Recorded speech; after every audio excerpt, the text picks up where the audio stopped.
Silence. Ça tourne.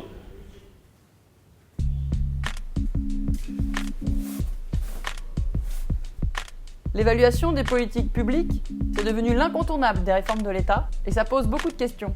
Si on se demande depuis longtemps quels sont les vrais résultats d'une politique publique, l'expression exacte « évaluation des politiques publiques » s'est développée dans les années 60 aux États-Unis. En France, cette expression est consacrée en 1989 dans la circulaire Rocard, la circulaire sur le renouveau du service public.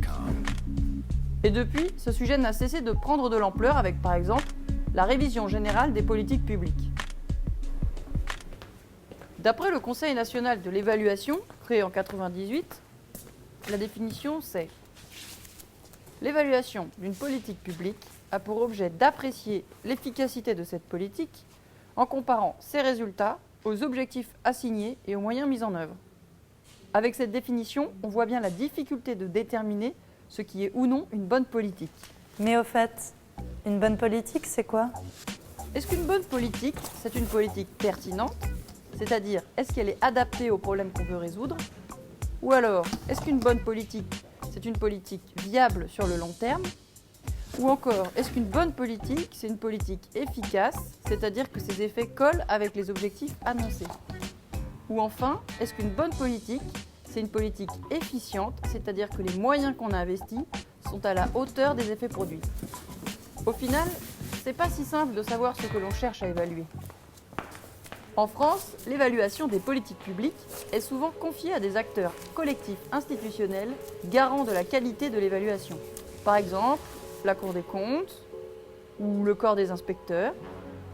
Dans les pays anglo-saxons, au contraire, l'évaluation est garantie par des évaluateurs professionnels reconnus, un peu comme les médecins ou les avocats. C'est tout un débat.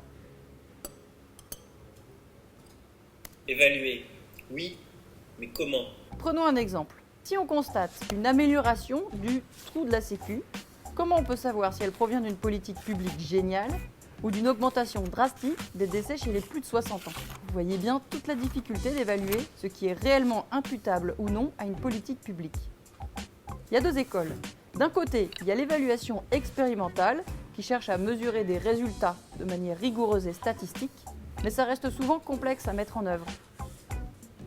D'un autre côté, il y a l'évaluation basée sur la théorie qui cherche plutôt à comprendre les chaînes de causalité d'une politique publique, étape par étape. Et du coup, on utilise plusieurs outils comme benchmark, entretien, indicateur. Alors une autre des questions cruciales de l'évaluation, c'est la temporalité. Par exemple, si on évalue trop souvent, on mobilise un budget et une énergie parfois démesurés, voire contre-productifs. Et au contraire, si on évalue trop rarement, on ne sait pas ce qui marche bien et ce qui marche mal. Et entre nous, la bonne temporalité, entre guillemets, correspond comme par hasard au calendrier électoral. Le citoyen, il est au cœur de l'évaluation des politiques publiques. Parce que quand on cherche à évaluer si une politique est bonne ou pas, c'est pour lui rendre des comptes de façon démocratique. Bon, reste qu'en France, contrairement à d'autres pays, les évaluations des politiques publiques ne sont pas toujours publiques, justement.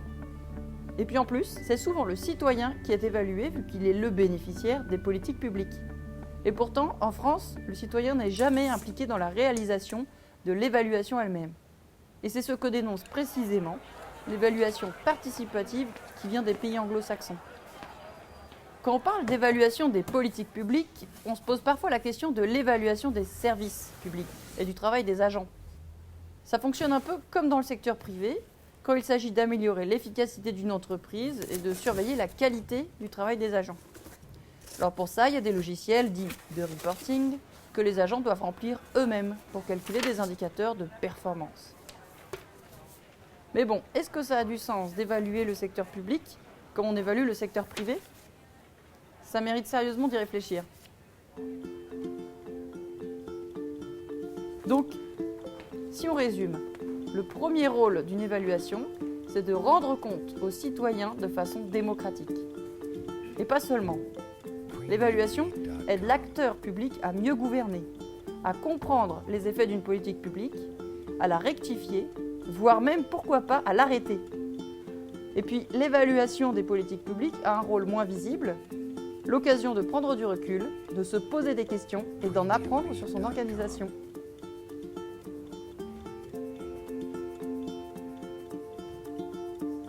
Ça va? C'est clair? C'est bon, ils ont compris, on peut ranger.